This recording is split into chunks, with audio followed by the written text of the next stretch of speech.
So hello you guys, today I'm back again with a delicious eat instead of a tasty treat.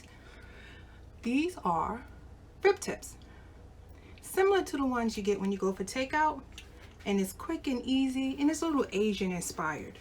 So let's get started. Okay, so I have about a half a pound, about a poundish of rib tips.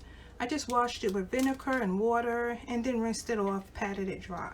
And this is like a sweet and sour rib tips. So first, just start with the seasoning. And one of our things that really make this taste like Asian takeout is the 5 spice. You cannot skip the 5 spice. So I'm going to put one tablespoon of 5 spice. Just going to sprinkle it all over. And white pepper. Now it may seem like a lot, but white pepper isn't as spicy as black pepper, and I'm going to use 1 teaspoon of white pepper. And again, it's not nearly as spicy as black pepper.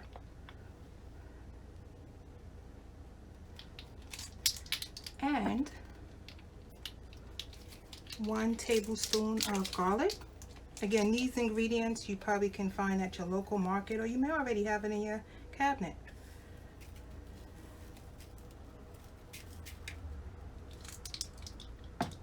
Also, we have ginger. Now, I'm only going to use a little. Some people love it, some people don't. So I'm going to use half a teaspoon of ginger. All the ingredients will be in the description box. Okay. Now first I'm gonna mix this up. And you just want to mix it up with your hands. Ooh, let me try to get that a little bit better. Yeah, there we go. You just want to give it a mix with your hands and make sure all the meat is coated with the seasonings.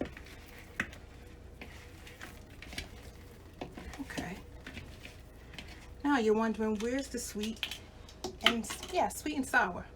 Well, simple. Soy sauce. You can use low sodium if you're concerned about your sodium intake, but soy sauce is a little bit more than just salt. It has all these different wonderful flavors. And I'm going to start with 1 tablespoon, and I'm going to do about 3 tablespoons altogether.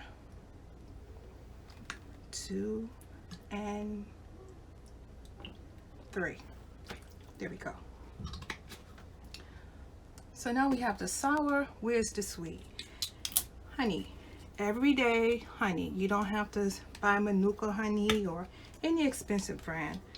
And I'm going to go in with a tablespoon. 1, 2. Now if you like yours a little bit more sweet, because this is sweet and sour, you can use more honey if you want it. And let me just stir it and make sure this is well coated.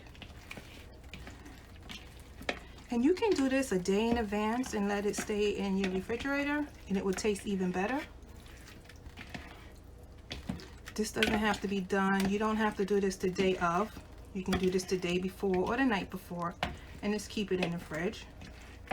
Okay, now if you go to Asian takeout places, it always have this wonderful color to it. I'm gonna let you in on a little secret. It's just red food coloring. And you can omit this part if you want. You don't have to do this part. It will still taste delicious. And that's about 5 little squirts. And again, if you don't want to use the full coloring, you don't have to. It'll still be delicious. Okay, I'm just gonna mix this. Make sure it's well coated, and it is. Okay, there we go. Okay.